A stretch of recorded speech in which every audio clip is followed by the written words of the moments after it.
Razak? Karena tinggal ada benar. Amin. Udah mau tidur? Bismillahirrahmanirrahim. Assalamualaikum warahmatullahi wabarakatuh. Bismillahirrahmanirrahim. Ketemu lagi di channel Sima Nadira. Yang kali ini postingannya berbeda daripada yang sebelumnya. Alhamdulillah kami mendatangkan narasumber yang kebetulan beliau adalah dosen Prodi PIAUD Universitas Ibrahimi Sukorejo Situbondo. Beliau akan memaparkan bagaimana cara mendidik anak. Beliau akan memaparkan bagaimana cara mendidik anak yang berbeda-beda karakter sesuai dengan apa yang diajarkan oleh Rasulullah. Tentunya ini menarik untuk disimak, utamanya orang tua yang ingin menambah wawasan agar bisa mendidik anak dengan baik dan benar, meskipun anaknya orang lain. Selamat ditonton, insya Allah bermanfaat. Terima kasih. Assalamualaikum warahmatullahi wabarakatuh. Siapa kalau tidak sama Rasulullah? Rasulullah itu mendidik anak dengan kasih sayang. Contoh yang secara konkret ya Rasulullah perlakukan sama cucunya, juga sama istrinya yang masih belia seperti Siti Aisyah itu. Beliau mendidik semua anak-anak ya, termasuk cucunya ya, putranya ya, istrinya, itu dengan kasih sayang. Kemudian memenuhi hak-hak anak. Anak itu ingin ingin diperhatikan, ingin mendapat perhatian, ingin juga selalu ya salah satunya harus selalu berkata-kata yang positif. Menasehati anak pun itu kita juga harus pakai bahasa yang positif gitu. Jangan sampai kita selalu menyalahkan.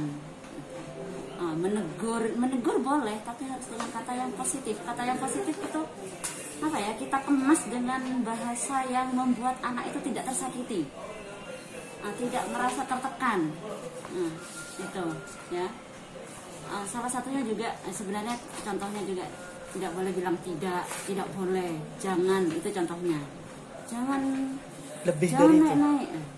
Misalkan begitu. Juga misalkan kita menegur, kita kemas bahasanya dengan bahasa yang positif itu tadi, bagaimana agar anak-anak itu termotivasi dari dirinya sendiri, tidak tertekan dengan bahasa kita. Itu tadi yang dimaksud kita berbicara sesuai kemampuan berpikir anak. Yang paling penting juga ya keteladanan itu, kita harus bisa memberi teladan yang baik pada anak. Kalau kita ingin anak berbicara yang baik, ya orang tua harus berbicara yang baik, kan kayak gitu. Harus memberi contoh. Anak itu bisanya dengan action, bukan dengan nasihat-nasihat. Dia inginnya itu yang langsung action, bisa melakukannya, melihat orang tua dan langsung melakukan daripada mendengar langsung melakukan. Anak itu lebih cepat melihat apa yang dia lihat lalu dia melakukan. Contohnya, lihat orang tua sholat, dia akan ikut sholat. Lihat orang tua berkata-kata yang baik, dia akan berkata-kata yang baik gitu. Kemudian juga yang terakhir. Berarti kalau seperti itu tergantung lingkungannya juga, nggih? Termasuk juga lingkungan itu semuanya juga harus mendukung. Jadi sebenarnya parenting, pendidikan untuk orang tua itu bukan hanya khusus untuk orang tua, tapi juga orang-orang yang di sekitarnya itu juga semestinya juga bisa saling memahami bagaimana cara mendidik anak yang baik, saling mendukung gitu. Mestinya begitu. Kemudian yang terakhir itu evaluasi diri, itu penting.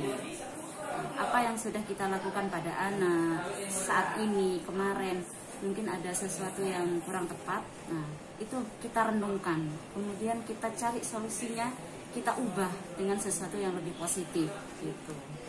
Itu itu juga pengalaman dari diri saya sendiri, bukan berarti saya itu sempurna, tidak. Apa yang saya peroleh kadang ya ketika diterapkan tidak sesuai gitu, tapi itu saya evaluasi.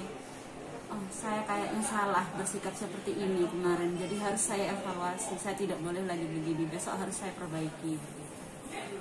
Karena anak itu bukan mesin ya, langsung secara otomatis kita Blok, mau iya. apakan ya tidak bisa. Iya. Memang butuh proses yang panjang, hati-hatian dan ketelatenan dari orang tua. Kesabaran itu yang paling penting. Thank you. Nah, kadang-kala seperti ini Mbak. Kita yang dewasa saja diharuskan silaturahim istilahnya, banyak teman. Saya yakin anak juga harus punya teman. Tapi bagaimana? Ya ini contoh anak saya sendiri.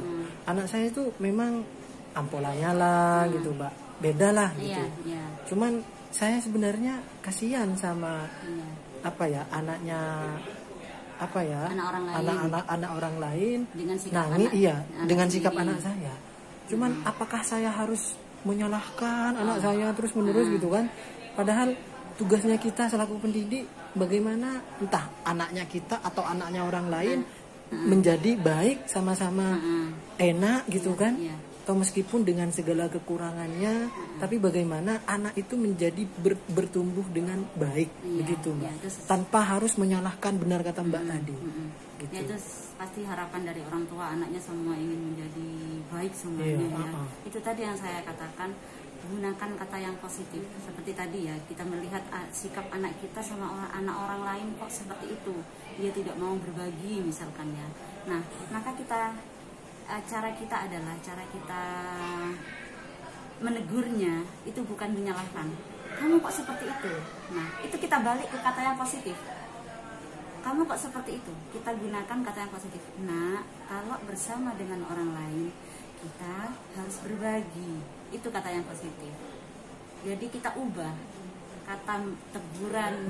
Meskipun menyalahkan. tidak segampang gitu ya Mbak. Ya, Iya, kadang-kadang memang anak agak sulit, tapi kita memang harus kadang-kadang anak tidak mau gitu Mbak. Gimana ya, tuh, Mbak? itu kita harus punya wawasan itu. Kalau kita tidak punya, kita tidak akan ada usaha untuk merubah diri. Gitu. Oke. Paling tidak kita kan sudah punya konsep, sudah punya wawasan. Oh iya, kita harus menggunakan kata yang positif. Maka kita kalau sudah punya konsep, sudah punya wawasan seperti itu, kita akan berusaha kan. Nah, mungkin misalkan tidak berhasil dengan cara yang ini. Itu tadi dengan muhasabah diri, evaluasi, kita akan mencari cara gimana ya caranya ya. Iya, Biar muhasabah saya diri. bisa merubah sikap anak saya dengan tanpa menyalahkan, menyudutkan anak saya, tapi juga tidak membuat anak orang lain rugi juga dengan sikap anak kita. Yaitu saya katakan tadi, bukan berarti saya sempurna, tidak. Saya Ya juga dengan usaha. segala usaha sesuai teori yang Harus ada selalu gitu. evaluasi. Oke, makasih Mbak. Masalah. Itu saya tadi sampaikan bahwa parenting itu bukan hanya tugas orang tua, tapi tugas orang yang ada di sekelilingnya itu juga harus saling mendukung ya. Karena apa? Itu nanti akan ketika anak mendapatkan perlakuan yang tidak sesuai dengan karakteristik anak ya, anak yang ingin diberi kasih sayang, tapi bukan dimanja ya, diberi kasih sayang itu bukan dimanja. Itu akan bisa mengganggu terhadap perkembangan mentalnya. Misalkan anak bisa jadi minder, jadi pemalu, atau jadi pemberontak, itu bisa jadi.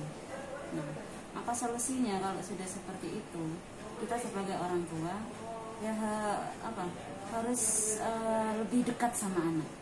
Kalau sudah terjadi seperti itu, misalkan karena pengaruh lingkungan yang tidak mendukung ya terhadap kondisi anak, ya, kondisi perkembangan anak yang sampai membuat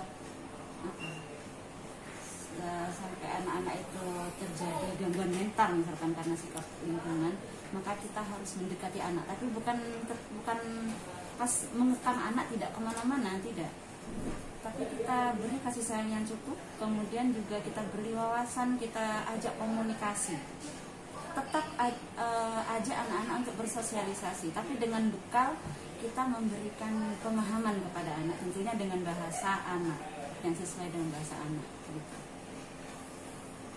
Sosialisasi tetap harus, karena anak harus tetap bersosialisasi dengan orang-orang lain, Teman dengan sejawat orang lain. gitu nggak? Iya, dengan orang lain, dengan orang yang di sekitarnya. Tapi sambil lalu kita perlahan-lahan kita ajak anak, ya itu tadi, memberikan pemahaman. dengan bahasa anak. Kalau main di sana pasti seru, misalkan anak-anak misalkan tidak mau main, kalau main di sana pasti seru, tapi ingat jangan lupa berbagi. Kalau mau pinjam mainan teman minta izin dulu. Kalau tidak boleh sama teman pinjam mainannya tidak apa-apa, tidak usah nangis. Nah, adik kan anak yang hebat, nah, contohnya itu misalkan.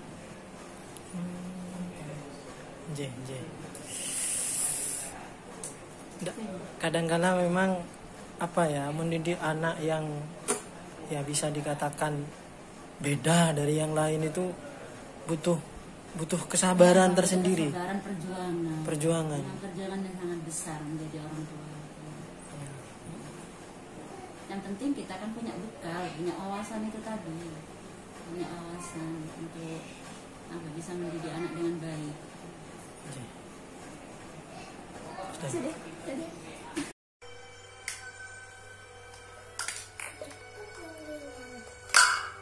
Hey guys.